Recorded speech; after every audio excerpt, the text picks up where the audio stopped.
Bukod sa school supplies, uniforms, books at iba pang mga pinagkakagasusan para sa pagbabalik eskwela, isa sa pangunahing pinaglalaanan ng budget ay ang tuition fee. Pero paano kung walang budget para sa tuition fee? Hindi na problema ngayon ang tuition fee dahil meron ng school na walang babayaran.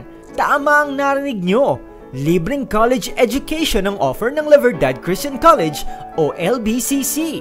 Paano ba mag-apply at makapasok sa libreng kolehiyo ng LBCC? Wala po tayong grade requirement kung tutuusin as they come in.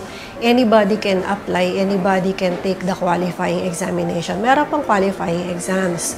Pero for a student to qualify, hindi naman tayo katulad ng ibang college or university na dapat 85 or above para ka makapag-take ng scholarship exam. Dito, kahit below 85, pwede naman po.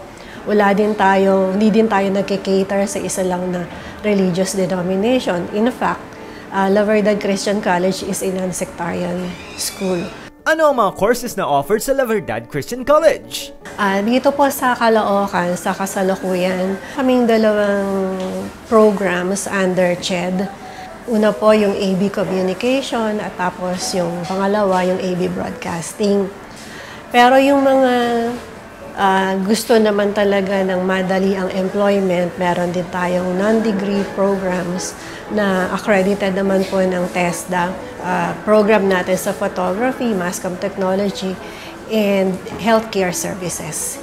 Sino nga bang nag-conceptualize na magtayo ng school na libre halos ang lahat para sa mga scholars? It was born out of Brother Eli's desire to give the youngsters a chance to free education. Kumbaga, nagkaroon po ito ng realization sa kanilang dalawa, sa pagtutulungan nilang dalawa ni Kuya Daniel Rason, na sa simula po sa APALIT lamang po available yung free education na to. But eventually, dahil sa clamor din ng mga kabataan galing naman sa Metro Manila, meron tayong isang campus po dito sa Caloocan City.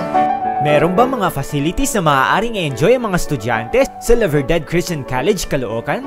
Available ang ating auditorium na pwede din siya na at the same time television studio din. Pwede rin siya magamit na mass comm simulation room or mass comm laboratory. Meron din tayong computer laboratory sa second floor. Tapos itong library na hanggang ngayon talagang nasa pa din tayo na pagdadagdag pa ng materials dito or ng mga references.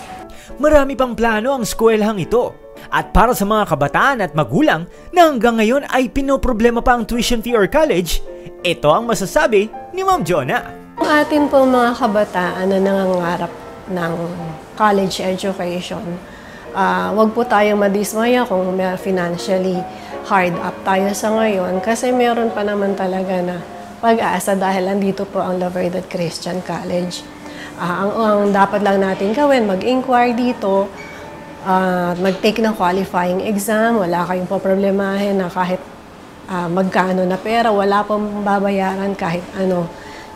Basta mag-take lang kayo ng exam at pag nandito na po kayo, syempre, focus na tayo sa pag-aaral. Para sa mga inquiry kung paano mag-apply sa La Verdad Christian College Caloocan Branch, you may call them at these numbers.